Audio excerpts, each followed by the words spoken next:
दोस्तों, जब भारतीय इकोनॉमी दिन दुगनी रात चौगनी उन्नति कर रही है तब पूरे वर्ल्ड की इकोनॉमी मंदी के दौर में जा रही है। और ऐसी ही एक न्यूज यूरोप से निकल कर आई है। यूरोप के एक प्रमुख देश नीदरलैंड की इकोनॉमी मंदी के दौर में जा चुकी है। और नीदरलैंड कोई छोटा मोटा देश नहीं है, ये यूरोप के प्रमुख देशों में से एक है। इसी नीदरलैंड ने किसी समय में श्रीलंका पे, ताइवान पर कॉलोनी बनाकर रूल किया था और इन देशों को लूट कर इनका पैसा अपने देश में लेकर गए थे। और आज वही नीदरलैंड मंदी के दौर में जा चुका है। और सिर्फ नीदरलैंड ही नहीं, यूरोप के अन्य कई देश भी मंदी के दौर में जा चुके हैं, जिसमें जर्मनी भी प्रमुख है, क्योंकि जर्मनी पूरे विश्व की चौथी प्रमुख अर्थव्यवस्था है। ध्यान रहे दोस्तों, भारत 5वीं अर्थव्यवस्था है और जर्मनी चौथी अर्थव्यवस्था है, परंतु वह अब मंदी के दौर में जा चुकी है। और न सिर्फ नीदरलैंड, न सिर्फ जर्मनी, बल्कि यूरोजोन के मैक्सिमम देश मंदी में जा चुके हैं। ध्यान रहे दोस्तों, यूरोपियन यूनियन के वह देश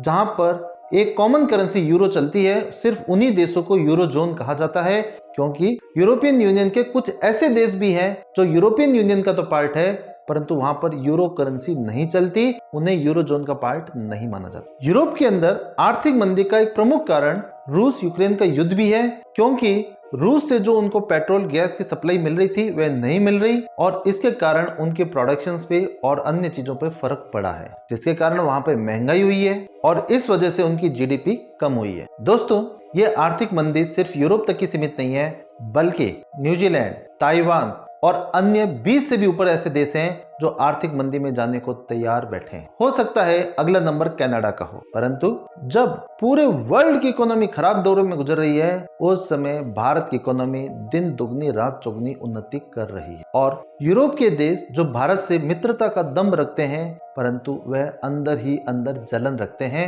इसीलिए एक मूवी के अंदर डायलॉग था कि दोस्त जब फेल होता है तो दुख होता है, परंतु दोस्त जब टॉप करता है तो बहुत ज्यादा दुख होता है। दोस्त फेल हो जाए तो दुख होता है, लेकिन दोस्त फर्स्ट आ जाए तो ज्यादा दुख होता है। यह बात इन यूरोपियन देशों पर बिल्कुल फिट बैठती है। और यूरोपियन लोग सिर्फ अपनी सरकारों से ही परेशान नहीं है, बल्कि वह भारत के खिलाफ भी लगातार सोशल मीडिया पर अपना फ्रस्ट्रेशन निकाल रहे हैं। तो आप सबके मन में यह प्रश्न उठेगा कि यूरोपियन लोग भारत के प्रति इतना फ्रस्ट्रेशन क्यों रख रहे हैं। इसका कारण यह है दोस्तों कि यूरोपियन लोगों को यह लगता है कि भारत पर हमने इतने सालों तक राज किया, सिर्फ ब्रिटिशर्स ही 45 ट्रिलियन डॉलर से भी ज्यादा की रकम लूट कर ले गए थे और अन्य देशों का हिसाब तो शामिल भी नहीं है, क्योंकि भारत को अन्य देशों ने भी लूटा था। और उन यूरोपियन लोगों को यह भी लगता है कि आज यूरोप में इतनी समस्या चल रही है, आज यूरोप एक बैटल ग्राउंड बना हुआ है, कभी भी वहां पे वर्ल्ड वॉर छिड़ने की कंडीशन है। और उस समय भारत न सिर्फ इकोनॉमी के मामले में लगातार रिकॉर्ड बना रहा है, बल्कि डिफेंस के मामले में भी लगातार